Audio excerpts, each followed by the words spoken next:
നന്ദു, ഈ രാജ്യദ്രോഹികളെ വെറുതെ വിടണമോ എന്നാണ് ജന ഡിബേറ്റ് ആദ്യം തന്നെ ചോദിക്കുന്ന ഒരു കാര്യം. ഈ കലാപം നടക്കുമ്പോൾ വളരെ കൃത്യമായി അത് ആസൂത്രിതമായിരുന്നുവെന്നും ചില രാജ്യവിരുദ്ധ ശക്തികൾ ഈ സമരം ഹൈജാക്ക് ചെയ്ത് അവിടെ എത്തുന്നവർക്ക് പിന്നിൽ പോലും ഈ ഹൈജാക്ക് ചെയ്യപ്പെട്ട ആളുകളുടെ രാഷ്ട്രീയമായിരുന്നു എന്നതൊക്കെ വളരെ കൃത്യമായി പുറത്തു വരുന്നൊരു ഘട്ടമുണ്ടായിരുന്നു. പക്ഷേ അപ്പോഴെല്ലാം ഇവിടുത്തെ ഇന്ത്യ മുന്നണിയുടെ വക്താക്കൾ നിരന്തരം പറഞ്ഞുകൊണ്ടിരുന്നത് അത്തരത്തിലൊരു പ്രശ്നവും ഉണ്ടായിട്ടില്ല, ഇത് വിദ്യാർത്ഥികൾ മാത്രമാണ് ഇക്കാര്യത്തിൽ ഈ CJPയിൽ ഉള്ളത് എന്നായിരുന്നു. ഇന്ന് നോക്കൂ, പശ്ചിമ ബംഗാളിൽ ഒരു അറസ്റ്റ് ഉണ്ടായിരിക്കുകയാണ്. ഒരു കൊടും ഭീകരനെ അറസ്റ്റ് ചെയ്തിരിക്കുന്നു. അയാളുടെ ഉദ്ദേശം ഈ പാറ്റ പ്രശ്നം, ഈ ജന്തർ മന്ദറിലെ ആ സമരത്തിലേക്ക് നുഴഞ്ഞു കയറി ഈ രാജ്യത്തെ മറ്റൊരു തലത്തിലേക്ക് തിരിച്ചുവിടാനുള്ള ശ്രമങ്ങളാണ് നടന്നത്. അതിന് പിന്നിൽ ജെയ്ഷെ മുഹമ്മദ് അടക്കമുള്ള ഭീകര സംഘടനകളുടെ നേതൃത്വം ഉണ്ടായിരുന്നു എന്ന വളരെ ഞെട്ടിപ്പിക്കുന്ന ഒരു വിവരമാണ് പുറത്തു വന്നിരിക്കുന്നത്. BJP എങ്ങനെയാണ് ഈ കണ്ടെത്തലുകളെ കാണുന്നത്? BJP ഈ സമരം തുടങ്ങി കുറച്ച് ദിവസം കഴിഞ്ഞപ്പോൾ തന്നെ പറഞ്ഞിരുന്നു, ഈ സമരവുമായി ബന്ധപ്പെട്ട് വന്നു പോകുന്ന ആളുകൾ, അതിന് പിന്തുണയുമായി എത്തുന്ന ആളുകൾ രാജ്യവിരുദ്ധ പ്രവർത്തനങ്ങൾക്കോ അല്ലെങ്കിൽ രാജ്യത്തിനെതിരായിട്ടുള്ള നിലപാടുകളോ സ്വീകരിക്കുന്ന ആളുകളാണ്. അത്തരം ആളുകളുടെ പിന്തുണ ഈ കുട്ടികളിലേക്ക് വരുന്നതിന് പിന്നിൽ ഒരു വളരെ നിലപാടുകൾ ഉറച്ചുകൊണ്ടാണ് ഇത്തരം പിന്തുണകൾ ഇവർക്ക് നേരെ വരുന്നത്. അവരുടെ ഉദ്ദേശം കേവലം ഈ സമരത്തിന് പിന്തുണ കൊടുക്കുക എന്നുള്ളതല്ല. ഈ സമരത്തെ മുന്നിൽ നിർത്തിക്കൊണ്ട്, മറയാക്കി നിർത്തിക്കൊണ്ട് ഈ സമരത്തിന് പിന്നിലൂടെ രാജ്യത്തിനെതിരായിട്ടുള്ള ഒരു അരക്ഷിതാവസ്ഥ സൃഷ്ടിക്കുക, രാജ്യത്തിനെതിരായിട്ടുള്ള കലാപത്തിന് കോപ്പ് കൂട്ടുക എന്നുള്ള വലിയ ലക്ഷ്യത്തോടു കൂടിയാണ് ഇത്തരം ആളുകൾ അതിൻ്റെ പുറകിലേക്ക് വരുന്നത്. സ്വാഭാവികമായും വിദ്യാർത്ഥികൾ എന്നുള്ള നിലയിൽ അവർ ഒരു സംഘടിതമായിട്ടുള്ളൊരു സംവിധാനത്തിനകത്ത് നിൽക്കുന്നവരല്ല എന്നുള്ള നിലയിൽ അവർ ഒരു സമരത്തിന് മുന്നിൽ നിൽക്കുമ്പോൾ അവരുടെ സമരത്തിന് ഐക്യദാർഢ്യപ്പെടുന്നത് ആരാണ് എന്ന് തിരിച്ചറിയാനുള്ള പ്രാപ്തി പലപ്പോഴും അവർക്ക് ഇല്ലാതെ പോയി എന്നുള്ളത് ഒരു യാഥാർത്ഥ്യം. നമ്മുടെ കുട്ടികളാണ്, അപ്പോൾ സ്വാഭാവികമായും ശരിയും തെറ്റും ഒക്കെ കണ്ടെത്തുന്നതിൽ അവർക്ക് തെറ്റുപറ്റിയിട്ടുണ്ടെങ്കിൽ നമ്മൾ അവരോട് ക്ഷമിക്കണം, അതിലൊരു തർക്കവുമില്ല. അപ്പോൾ അത്തരം ആളുകൾ അവരുടെ ആ വിഷമത്തെ അല്ലെങ്കിൽ അവർക്കുണ്ടായിട്ടുള്ള ചെറിയൊരു പ്രയാസത്തെ ഉപയോഗിച്ചുകൊണ്ട് അവരുടെ താല്പര്യങ്ങൾ, ഈ പിന്തുണ അറിയിക്കാൻ വേണ്ടി വരുന്ന ആളുകളുടെ താല്പര്യങ്ങൾക്കനുസരിച്ച് കുട്ടികളെ മോട്ടിവേറ്റ് ചെയ്യുക, അല്ലെങ്കിൽ കുട്ടികളെ ആ നിലയ്ക്ക് അവരുടെ ടൂളായി ഉപയോഗിക്കുക എന്നുള്ള നിലയിലാണ് കഴിഞ്ഞ ജന്തർ മന്ദറിലെ സമരത്തിനെല്ലാം തന്നെ ഈ പറഞ്ഞ CJP നേതൃത്വം കൊടുത്തു എന്ന് പറയപ്പെടുന്ന ഈ സമരത്തിനകത്തുള്ള അവിടെ നടന്നിട്ടുള്ള ഫണ്ടിങ് ആയാലും ശരി, അവിടെ നടന്നിട്ടുള്ള സമരത്തിൽ, പാർലമെൻറ്റ് സമരത്തിൽ നേരെ നടന്നിട്ടുള്ള ആക്രമണത്തിനെ സംബന്ധിച്ച വിഷയങ്ങളിലായാലും ശരി, അവിടെ ഉയർന്നിട്ടുള്ള ഒരു ഘട്ടം കഴിയുമ്പോൾ അവിടെ ഉയരുന്ന സ്ലോഗനുകളിൽ പോലും ഈ പറയുന്ന രാഷ്ട്രവിരുദ്ധ ശക്തികളുടെ കൃത്യമായിട്ടുള്ള ഇടപെടലുകൾ നമുക്ക് കാണാൻ വേണ്ടി സാധിച്ചിരുന്നു. അപ്പോൾ എല്ലാവരും ചോദിക്കുന്നത് എന്തുകൊണ്ട് അവരെ അവിടെ അറസ്റ്റ് ചെയ്തില്ല? ഇപ്പോൾ സ്വാഭാവികമായും അങ്ങനെ ഒരു സമരം നിൽക്കുന്ന ഘട്ടത്തിൽ അവിടെ ഒരു അറസ്റ്റ് നടന്നാൽ സ്വാഭാവികമായും അതിനെയും ഇന്ധനമാക്കിക്കൊണ്ട് രാജ്യത്തിനെതിരായിട്ട് യുദ്ധം ചെയ്യാൻ വേണ്ടിയിട്ട് ഈ കുട്ടികളെ മോട്ടിവേറ്റ് ചെയ്യുക, അല്ലെങ്കിൽ ഇത്തരം ആളുകൾ ഇതിൻ്റെ പുറകിൽ നിന്നുകൊണ്ട് രാജ്യത്തിനെതിരായിട്ടുള്ള യുദ്ധത്തിന് നേതൃത്വം കൊടുക്കും. അപ്പോൾ വളരെ ബുദ്ധിപരമായി ഈ പ്രവർത്തനത്തിൽ നിന്ന് വിദ്യാർത്ഥികളെ രക്ഷിച്ചെടുക്കുകയും അതിനോടൊപ്പം ഒരു രാജ്യദ്രോഹിയെ പോലും സ്പെയർ ചെയ്യുന്നില്ല എന്ന് ഉറപ്പുവരുത്തുകയുമാണ് ഒരു രാജ്യത്തിൻ്റെ സർക്കാർ എന്നുള്ള നിലയിൽ, ജനാധിപത്യ രീതിയിൽ തിരഞ്ഞെടുക്കപ്പെട്ട ഒരു സർക്കാർ എന്നുള്ള നിലയിൽ വളരെ കൃത്യമായി രാഷ്ട്ര സുരക്ഷയ്ക്ക് ഒരു തരത്തിലുള്ള വിട്ടുവീഴ്ചയും നടത്താത്ത സർക്കാർ എന്നുള്ള നിലയിൽ ആ സർക്കാർ ചെയ്യേണ്ടത് എന്നുള്ളതാണ് പൊതുസമൂഹത്തിൻ്റെ ഇടയിൽ നമ്മൾ കാണേണ്ടതായിട്ടുള്ളൊരു വസ്തുത. അപ്പോൾ അതിൻ്റെ അർത്ഥത്തിൽ തന്നെ ആദ്യം തന്നെ CJPയുടെ സമരത്തെ, ഈ കുട്ടികളെ ഷീൽഡാക്കി നിർത്തുന്ന സമരത്തെ എത്രയും പെട്ടെന്ന് അവസാനിപ്പിക്കുക എന്നുള്ള ഉത്തരവാദിത്വം ഏറ്റെടുത്തുകൊണ്ടാണ് നരേന്ദ്രമോദിയുടെ ഗവൺമെൻറ് മുന്നോട്ട് പോയത്. അദ്ദേഹം പലരും പറഞ്ഞു, നിങ്ങൾ പരാജയപ്പെടുന്നു, നരേന്ദ്രമോദിയെ മുട്ടുകുത്തിച്ചു, ഇവിടെ ഞങ്ങൾ സംഘപരിവാറിൻ്റെ ഒരു മന്ത്രിയെ രാജിവെപ്പിച്ചു എന്നൊക്കെ പറഞ്ഞ് വലിയ രീതിയിൽ ആഘോഷിക്കുമ്പോഴും അവർ മനസ്സിലാക്കാതെ പോയത്, ഞങ്ങളെ സംബന്ധിച്ചിടത്തോളം ഒട്ടേറെ ചർച്ചകളിൽ ഞാൻ പറഞ്ഞതുപോലെ, ഞങ്ങളെ സംബന്ധിച്ചിടത്തോളം ധർമ്മേന്ദ്ര പ്രധാൻ എന്ന് പറയുന്നൊരു മന്ത്രി രാജിവെച്ചോ ഇല്ലയോ എന്നുള്ളതല്ല ഞങ്ങളുടെ വിഷയം. ഞങ്ങളുടെ വിഷയം ആത്യന്തികമായി ഈ രാഷ്ട്രം സുരക്ഷിതമായിരിക്കണം, ഈ രാഷ്ട്രത്തിനെതിരായിട്ട് വരുന്ന ശക്തികളെ കൃത്യമായി അവരെ എന്താണോ ചെയ്യേണ്ടത് ആ നിലയ്ക്ക് നിർത്താനും അവരുടെ ഏതെങ്കിലും തരത്തിൽ അവരെ ശിക്ഷിക്കേണ്ട കാര്യങ്ങളുണ്ടെങ്കിൽ കൃത്യമായി ശിക്ഷാ രീതികളിലേക്ക് കൊണ്ടുപോവുക എന്നുള്ള ഉത്തരവാദിത്വം നിറവേറ്റുകയാണ്. പക്ഷേ അവിടെ ഞങ്ങളുടെ കുട്ടികളെ സുരക്ഷിതമാക്കുക എന്നുള്ള വലിയ ഉത്തരവാദിത്വം ഞങ്ങൾക്കുണ്ടായിരുന്നു.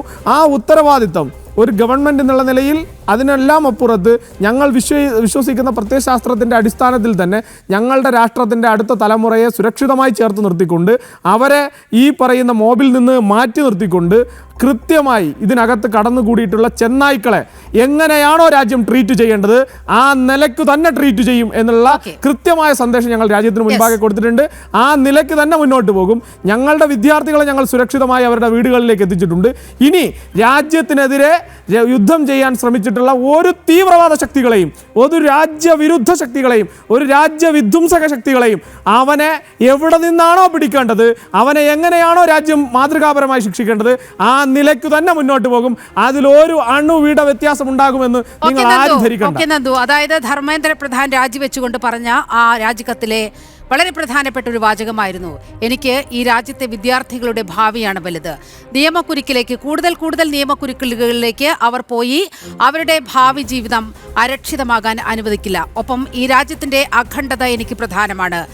ആ അഖണ്ഡത പ്രധാനമാണ് എന്ന് പറഞ്ഞുകൊണ്ട് ധർമ്മേന്ദ്ര പ്രധാൻ രാജിവെക്കുമ്പോൾ ഈ രാജ്യത്ത് അന്തഛിദ്രം ഉണ്ടാക്കാൻ ഇറങ്ങി പുറപ്പെട്ടിരിക്കുന്ന രാജ്യവിരുദ്ധ ശക്തികളെ കൂടി തിരിച്ചറിഞ്ഞുകൊണ്ടായിരുന്നു അദ്ദേഹത്തിന്റെ രാജിപ്രഖ്യാപനം അന്നുണ്ടായത്. ശ്രീ ഹാഷിം അരിയിൽ, അന്ന് തന്നെ ഈ 20-ാം തീയതി ഇത്തരത്തിൽ വലിയ പ്രശ്നങ്ങൾ ജന്തർ മന്ദറിൽ ഉടലെടുക്കുന്ന സമയത്ത് തന്നെ ഇവിടെ വളരെ കൃത്യമായി പറഞ്ഞിരുന്നു, ഇത് വിദ്യാർത്ഥികൾ മാത്രമല്ല, ഈ വിദ്യാർത്ഥി സമരത്തിലേക്ക് നുഴഞ്ഞു കയറിയ രാജ്യവിരുദ്ധ ശക്തികളുണ്ട്, വിദേശ കരകളുണ്ട് എന്ന്. ഇപ്പോൾ ഒരു അറസ്റ്റും കൂടി വന്നിരിക്കുകയാണ്. ജെയ്ഷെ മുഹമ്മദ് ഭീകരൻ മുഹമ്മദ് ഹമീം മണ്ഡൽ അറസ്റ്റിലായിരിക്കുന്നു. മാത്രവുമല്ല, ഈ കലാപ സമയത്ത് 450-ൽ പരം പാക് സോഷ്യൽ മീഡിയ ഹാൻഡിലുകൾ ഡൽഹി പോലീസ് നിരോധിക്കുന്ന ഒരു സാഹചര്യം കൂടി ഉണ്ടായിരുന്നു. ഒന്നുകൂടി കുറച്ചുകൂടി പറയുകയാണെങ്കിൽ ഷെഹസാദ് ഭാട്ടി ഗാങ് എന്നറിയപ്പെടുന്ന കൊടും ഭീകര ശൃംഖലയുടെ കണ്ണിയായ കൊടും ഭീകരനെയാണ് വെസ്റ്റ് ബംഗാൾ പോലീസ് ഇപ്പോൾ അറസ്റ്റ് ചെയ്തിരിക്കുന്നത്. അപ്പോൾ നിങ്ങൾ പരിഹസിച്ച് തള്ളിക്കളഞ്ഞ ആ രാജ്യവിരുദ്ധ ശക്തികൾ ഒരിക്കൽ കൂടി ചിത്രത്തിലേക്ക് തെളിയുകയാണ്. ശ്രീ ഹാഷിം അരിയിൽ, അങ്ങേക്ക് പ്രതികരിക്കാം. BJP ഏത് പ്രതിസന്ധി ഘട്ടത്തിലും BJP ഉപയോഗിക്കുന്ന ഷീൽഡ് എന്ന് പറയുന്നത് ഇത്തരം ഏതെങ്കിലും ഒരു ഡമ്മിയെ കൊണ്ടുവരിക, അവരിൽ ഭീകരത ചാർത്തുക, എന്നിട്ട് അവർ അതിനാ വന്നത് എന്ന് എഴുതി ചേർക്കുക. 20 കഴിഞ്ഞിട്ട് ഇന്ന് 10 ദിവസം കഴിഞ്ഞിട്ടുണ്ട്. 10 ദിവസം കഴിഞ്ഞതിന് ശേഷമാണ് പുതിയ വാദവുമായിട്ട് BJP രംഗത്ത് വരുന്നത്. ഇവിടെ പറയുന്നത് കേട്ടാൽ കുട്ടികളോട് വലിയ ദയയാണ് കാണിച്ചിരിക്കുന്നത്. ആ കുട്ടികളുടെ ശരീരം മുഴുവനും പെല്ലറ്റ് ഗണ്ണ് ഉപയോഗിച്ച് അരിപ്പ പോലെ ആക്കിയ പോലീസ് ആഭ്യന്തര വകുപ്പിന്റെ നേതൃത്വം നൽകുന്ന BJP ആണ് ഈ കാര്യം പറയുന്നത്. പണ്ടെന്നോ ഉണ്ടായിരുന്ന ഒരു കേസിന്റെ ബലം പിടിച്ചുകൊണ്ട് പകപോക്കൽ രാഷ്ട്രീയത്തിന് വേണ്ടി CPM-ന്റെ പാർട്ടി ആസ്ഥാനത്തേക്ക് മാർക്സ് ഭവനിലേക്ക് കടന്നു വന്നിട്ടുണ്ടായിരുന്നു അവിടുത്തെ ഡൽഹിയിലെ പോലീസ്. അവര് ഐഷി ഘോഷ് എന്ന് പറയുന്ന സമരനായികയെ അറസ്റ്റ് ചെയ്ത് കൊണ്ടുപോകാനാണ് വന്നത്. ആ അറസ്റ്റ് നീക്കത്തെ അമ്പെ പൊളിച്ചു എന്ന് മാത്രമല്ല, അവിടുത്തെ കോടതി, ഡൽഹി ഹൈക്കോടതി തന്നെ അവരുടെ പേരിലുള്ള കേസ് അവർ അറസ്റ്റ് ചെയ്യുന്നതിന് വിലക്കുകയും ചെയ്തു. കോടതി പോലും ഈ നീക്കത്തിനെതിരെ ഒന്നിച്ച് ഐഷി ഘോഷിനൊപ്പം നിന്ന കാഴ്ച നമ്മൾ കണ്ടിട്ടുണ്ട്. ആർക്കും അംഗീകരിക്കാൻ കഴിയാത്ത പകപോക്കൽ രാഷ്ട്രീയം ഇവിടെ നടത്തുന്നു. വിദ്യാർത്ഥി സമരത്തെ പിന്തുണച്ചവരെ മുഴുവനും ഭീഷണിയുടെ നിഴലിൽ നിർത്തി സമരത്തെ അട്ടിമറിക്കാനുള്ള ശ്രമമാണ് BJP നടത്തുന്നത്. ഇത് നേരത്തെ തിരിച്ചറിയാവുന്നവരാണ് വിദ്യാർത്ഥി രാഷ്ട്രീയത്തെ സമരത്തിന് നേതൃത്വം നൽകിയത്. അവരുടെ നിബന്ധന തന്നെ നിങ്ങളൊന്ന് നോക്കും. അവർ വെച്ച നിബന്ധനയിൽ ഒന്ന് പകപോക്കൽ രാഷ്ട്രീയം, പകപോക്കൽ കേസുകൾ ഉണ്ടാകില്ല എന്നതായിരുന്നു, ഉണ്ടാകാൻ പാടില്ലെന്നായിരുന്നു. എന്തുകൊണ്ടാണ് ഒരു സമരരംഗത്ത് അത്തരത്തിലുള്ള ഒരു ഇത് മാനദണ്ഡം, അത്തരത്തിലുള്ള ഒരു ഡിമാൻഡ് വെക്കാൻ കാരണം? അത്തരത്തിലുള്ള ഡിമാൻഡ് വെക്കാൻ കാരണം ഹാഷിം അരിയിൽ അങ്ങ് വല്ലാതെ തെറ്റിദ്ധരിപ്പിക്കുന്നുണ്ട്, കാര്യങ്ങളെ വക്രീകരിച്ച് സംസാരിക്കുകയാണ് എന്നാണ് മനസ്സിലാകേണ്ടത്. ഒരു മിനിറ്റ് അങ്ങൊന്ന് വഴങ്ങൂ നന്ദു. അദ്ദേഹം പറയുന്നതിൽ തന്നെ വസ്തുതാ വിരുദ്ധമാണ്. അതായത് അവർ പറഞ്ഞിരിക്കുന്നത് പകപോക്കൽ കേസുകൾ ഉണ്ടാവരുത് എന്നല്ല, ഈ സമരവുമായി ബന്ധപ്പെട്ട് വിദ്യാർത്ഥികൾക്കു നേരെ, ആ വാക്ക് താങ്കൾ ഇൻവെർട്ടഡ് കോമയ്ക്കകത്തിട്ടോളൂ, വിദ്യാർത്ഥികൾക്ക് നേരെ യാതൊരു തരത്തിലുള്ള കേസുകളും ഉണ്ടാവരുത്. ഞങ്ങളും അതേ നിലപാടിൽ തന്നെ പറയുന്നു. വിദ്യാർത്ഥികൾക്ക് നേരെ, ആ വാക്ക് താങ്കൾ ഇൻവെർട്ടഡ് കോമയ്ക്കകത്തിട്ടോളൂ, വിദ്യാർത്ഥികൾക്ക് നേരെ നീറ്റ് പരീക്ഷയുമായി ബന്ധപ്പെട്ടുള്ള സമരത്തിന് ഒരു തരത്തിലുള്ള കേസും ഉണ്ടാവില്ല. മറിച്ച് രാജ്യവിരുദ്ധരായിട്ടുള്ളവർക്ക് എതിരെ കേസുണ്ടാവും. രാജ്യവിരുദ്ധത മുഖമുദ്രയാക്കി കൊണ്ടു നടക്കുന്നവർക്കെതിരെയാണ് ഇപ്പോൾ കേസുകൾ വരുന്നത്. ശ്രീ ഹാഷിം അരിയിൽ, അങ്ങ് ഐഷി ഘോഷിന്റെ കാര്യം പറഞ്ഞു. ഐഷി ഘോഷ് എന്ത് സമരനായികയാണ്? അവർ JNUവിലെ സെർവർ റൂം അടിച്ചു തകർത്ത കേസിലെ പ്രതിയാണ്. അതൊക്കെയാണ് അവർക്കെതിരായ കേസ് എന്ന് പറയുന്നത്. പിന്നീട് അവിടുത്തെ അധികൃതർക്കെതിരെ ആക്രമണത്തിന് മുതിർന്നു. അത് രണ്ടാമത്തെ കേസ്. ബംഗ്ലാ ഭവനിലെ അതിക്രമവുമായി ബന്ധപ്പെട്ട് ഈ CAA കലാപ സമയത്ത്, പൗരത്വ ഭേദഗതി സമയത്ത് ഈ രാജ്യവിരുദ്ധ ശക്തികളോടൊപ്പം ചേർന്ന് ഈ രാജ്യത്ത് അസ്ഥിരതയുണ്ടാക്കാൻ ശ്രമിച്ചു എന്നുള്ള മറ്റൊരു കേസാണ് അവർക്കെതിരെ നിലവിലുള്ളത്. അപ്പോൾ ഈ വിപ്ലവ നായികയുടെ രാജ്യവിരുദ്ധ നീക്കങ്ങൾ തിരിച്ചറിഞ്ഞുകൊണ്ട് തന്നെയാണ് പോലീസ് കേസെടുത്തതും. കോടതിയിൽ മാപ്പ് പറഞ്ഞു എന്ന് ആ അറസ്റ്റ് വാറണ്ട് ഒഴിവായി എന്നതിനപ്പുറം ആ കേസ് പിൻവലിക്കുന്ന സാഹചര്യമൊന്നും ഉണ്ടായിട്ടില്ല. ശ്രീ ഹാഷിം അരിയിൽ, ആ കേസിന്റെ പേരില് അവരുടെ പേരിലുള്ള അറസ്റ്റ് വാറണ്ട് പിൻവലിക്കാൻ നിർബന്ധിതമായത് അവിടുത്തെ കോടതിയുടെ ഇടപെടൽ കൊണ്ടാണ്. നിങ്ങൾ പറയുന്നതൊക്കെ ഒന്ന് പറഞ്ഞോട്ടെ നന്ദു. ഞങ്ങൾക്കെതിരെ അറസ്റ്റ് വാറണ്ട് ഉണ്ടാവാറുണ്ട്. ഞങ്ങൾ കോടതിയിൽ പോയി പെറ്റി അടച്ചു കഴിഞ്ഞാൽ അറസ്റ്റ് വാറണ്ട് ക്യാൻസൽ ആവും. അതൊരു പ്രധാനപ്പെട്ട വലിയ കാര്യമായിട്ടൊന്നും താങ്കൾ കാണരുത്. താങ്കൾ കേസിൽ പ്രതിയാവാത്തതുകൊണ്ടും അറസ്റ്റ് വാറണ്ട് വരാത്തതുകൊണ്ടും ഒക്കെയാണ് താങ്കൾക്ക് അങ്ങനെ തോന്നുന്നത്. അതായത് ഒരു പെറ്റി കേസിൽ അറസ്റ്റ് ചെയ്യപ്പെടേണ്ട ഒരു ആളാണെങ്കിൽ ആ കേസിൽ ഞാൻ പോയി മാപ്പ് പറഞ്ഞ് ഞാൻ കുറ്റം ഏറ്റെടുത്ത് മാപ്പ് പറഞ്ഞ് ഞാൻ ഗവൺമെൻറ് അല്ലെങ്കിൽ കോടതി പറയുന്ന ഈ പറയുന്ന തുക കെട്ടിവെക്കാൻ തയ്യാറായാൽ എനിക്ക് കോടതി വാറണ്ട് ഒഴിവാക്കി തരും. അതിന് വലിയ സമരനായിക ആയതുകൊണ്ടോ അല്ലെങ്കിൽ ഡൽഹി പോലീസ് എടുത്ത നിലപാട് തെറ്റായതുകൊണ്ടോ അല്ല. അങ്ങനെയൊന്നും തെറ്റിദ്ധരിപ്പിക്കരുത്. ഈ നാട്ടിൽ താങ്കൾക്ക് ഈ സമരത്തെ കുറിച്ച് താങ്കൾ പറഞ്ഞു തുടങ്ങുമ്പോൾ തന്നെ താങ്കളുടെ ഉദ്ദേശവും താങ്കൾ ആരെയാണ് വെള്ളപൂശാൻ ശ്രമിക്കുന്നത് എന്നും രാജ്യത്തും കേരളത്തിലും ഈ ചാനൽ കാണുന്ന എല്ലാവർക്കും മനസ്സിലായിട്ടുണ്ട്. നിങ്ങളെപ്പോലെയുള്ള ആളുകൾക്ക് ആസാദി മുദ്രാവാക്യം വിളിക്കുന്നവർ, ഞാൻ ചോദിക്കട്ടെ, JNUവിൽ നിങ്ങളുടെ നേതാക്കന്മാർ പോയിരുന്നു, നിങ്ങൾ അന്ന് അതിനെ തള്ളിപ്പറഞ്ഞിട്ടില്ല. അന്ന് നിങ്ങൾ പറഞ്ഞത് അഫ്സൽ ഹം ഷർമിന്ദാഹെ തേരെ ഖാത്തിൽ സിന്ദാഹെ എന്ന് മുദ്രാവാക്യം വിളിച്ചവർക്കൊപ്പമാണ് നിങ്ങളുടെ മൺമറഞ്ഞു പോയ നാഷണൽ ജനറൽ സെക്രട്ടറി ആയിട്ടുള്ള സീതാറാം യെച്ചൂരി പോയിരുന്നത്. അന്ന് നിങ്ങൾ പറഞ്ഞത് അത് കുട്ടികളുടെ സമരമെന്നാണ്.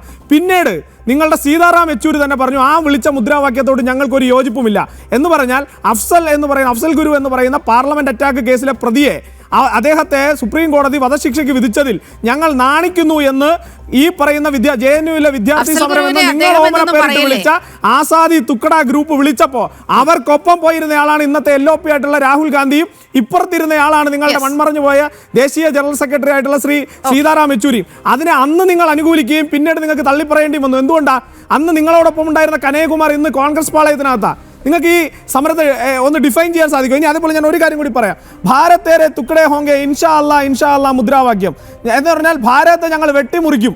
ബാക്കി ഞാൻ പറയണ്ടല്ലോ, താങ്കൾക്ക് അറിയാമായിരിക്കും. അപ്പോൾ ഭാരതത്തെ ഞങ്ങൾ വെട്ടിമുറിക്കും എന്ന് പറയുന്നത് ഏത് വിദ്യാർത്ഥി സമരത്തിന്റെ ഭാഗം? ഇനി അതെല്ലാം പോട്ടെ, നമുക്ക് റിലവൻ്റ് ആയിട്ടുള്ള ജന്തർ മന്ദറിലേക്ക് വന്നാൽ ഞാൻ ചോദിക്കട്ടെ, ആർട്ടിക്കിൾ 370 പുനഃസ്ഥാപിക്കണം, കശ്മീരിന്റെ സ്വയംഭരണാവകാശം തിരിച്ചു കൊണ്ടുവരണം എന്ന് പറയുന്നവൻ ഏത് നീറ്റ് പരീക്ഷയ്ക്ക് വേണ്ടിയിട്ടാണ് സമരം ചെയ്യുന്നത്? അവൻ വിദ്യാർത്ഥിയാണെന്ന് താങ്കൾ പറഞ്ഞാൽ ഈ രാജ്യം സമ്മതിച്ചു തരണോ? അവൻ ഈ രാജ്യത്ത് ജീവിക്കുന്നത്, ഈ രാജ്യത്തെ സൈനികന്മാർ കണ്ണിൽ എണ്ണയൊഴിച്ച് അവൻ്റെ വീട്ടുകാരെയും അവൻ്റെ ഭാര്യയും കുട്ടികളെയും അവൻ്റെ സ്വന്തം ജീവിതം വരെ അവൻ മാറ്റിവെച്ചിട്ടാണ് ഈ രാജ്യത്തിന് വേണ്ടി അവൻ കണ്ണിൽ എണ്ണയൊഴിച്ച് കാത്തിരിക്കുന്നത്, അല്ലെങ്കിൽ ഈ രാജ്യത്തെ കാത്തു സൂക്ഷിക്കുന്നത്. അങ്ങനെയുള്ളവരെ ആ ഇന്ത്യൻ ആർമിയെ കളിയാക്കുന്നവൻ ഈ രാജ്യത്ത് നീറ്റ് സമരത്തിന് വേണ്ടി സമരം ചെയ്ത വിദ്യാർത്ഥിയാണെന്ന് താങ്കൾ പറഞ്ഞാൽ ഞങ്ങളത് വിശ്വസിക്കണോ? ഈ രാജ്യത്ത് ക്രമസമാധാന പാലനത്തിന് വേണ്ടി ഇന്നലെ ഡൽഹിയിൽ ഈ പറഞ്ഞ നിങ്ങളുടെ ഈ ഗ്യാങ്ങിലെ കുറേ തീവ്രവാദികൾ ചേർന്ന് ആക്രമിച്ച ഡൽഹി പോലീസ് ഉദ്യോഗസ്ഥന്മാരായിട്ടുള്ള പല ആളുകളും വന്നിരുന്നിട്ട് അവരുടെ വീട്ടിലെ ഭാര്യയും മക്കളും ഒക്കെ വന്നിട്ട് പത്രസമ്മേളനം നടത്തിയിട്ടുണ്ട്. ഒരു നേവിയിലെ ഒരു മറൈൻ കമാൻഡോ ആയിരുന്ന ഒരാൾ, അദ്ദേഹം ഡൽഹിയിൽ ഇപ്പോൾ ഡൽഹി പോലീസിന്റെ ഭാഗമായിട്ടുള്ള ഒരാളാണ്. അദ്ദേഹത്തിന്റെ മകൾ വന്നിരുന്ന് പറയുന്നു, എൻ്റെ അച്ഛൻ ഈ രാജ്യത്തിന് വേണ്ടി ജീവിച്ച മനുഷ്യനാ. ആ ജീവിച്ച മനുഷ്യനെ തല്ലിക്കൊല്ലാൻ ശ്രമിച്ചിട്ട് ആ തല്ലിക്കൊന്നവരെല്ലാം വിദ്യാർത്ഥികളാണെന്ന് നിങ്ങൾ അങ്ങ് ലഘൂകരിച്ചു പറഞ്ഞാൽ അത് കേട്ടിട്ട് പോകാൻ ഈ രാജ്യത്തിന് സാധിക്കില്ല. മിസ്റ്റർ ഹാഷിം അരിയിൽ, നിങ്ങൾക്ക് സാധിക്കും. കാരണം ഈ രാജ്യത്ത് സ്വാതന്ത്ര്യം കിട്ടിയപ്പോൾ ഈ രാജ്യം സ്വാതന്ത്ര്യപ്പെടേണ്ടതല്ല. ഈ രാജ്യത്തിന് സ്വാതന്ത്ര്യം കിട്ടിയിട്ടില്ല എന്ന് പറഞ്ഞ് ആഗസ്റ്റ് 15-ന് ആപത്ത് 15 എന്ന് വിളിച്ച CPM-ന് സാധിക്കും, അല്ലെങ്കിൽ ഈ പറയുന്ന LDF-ന്റെ മുന്നണിയായിട്ടുള്ള താങ്കൾക്ക് അതിന് സാധിക്കും. പക്ഷേ ഈ രാജ്യത്തിന് വേണ്ടി ജീവിതം കൊടുത്ത 100,000 പേർ ജീവിച്ചു മരിച്ച ഈ രാജ്യത്ത് അവരുടെ ശ്രമഫലമായിട്ട് കിട്ടിയിട്ടുള്ള സ്വാതന്ത്ര്യത്തെ, ആ സ്വാതന്ത്ര്യ ആപത്ത് 15 എന്ന് വിളിച്ച നിങ്ങൾക്ക് ഈ രാജ്യത്തെക്കുറിച്ചും ഈ രാജ്യത്തെ സ്വാതന്ത്ര്യത്തിനെ, അതുപോലെ തന്നെ ഈ രാജ്യത്തെ ഈ പറയുന്ന സൈനികരുടെ ത്യാഗത്തെ ഒന്നും നിങ്ങൾക്ക് കാണാൻ സാധിക്കില്ല. അങ്ങനെയുള്ളവർ നിങ്ങൾ കാണണ്ട, ഞങ്ങൾക്ക് വിരോധവുമില്ല.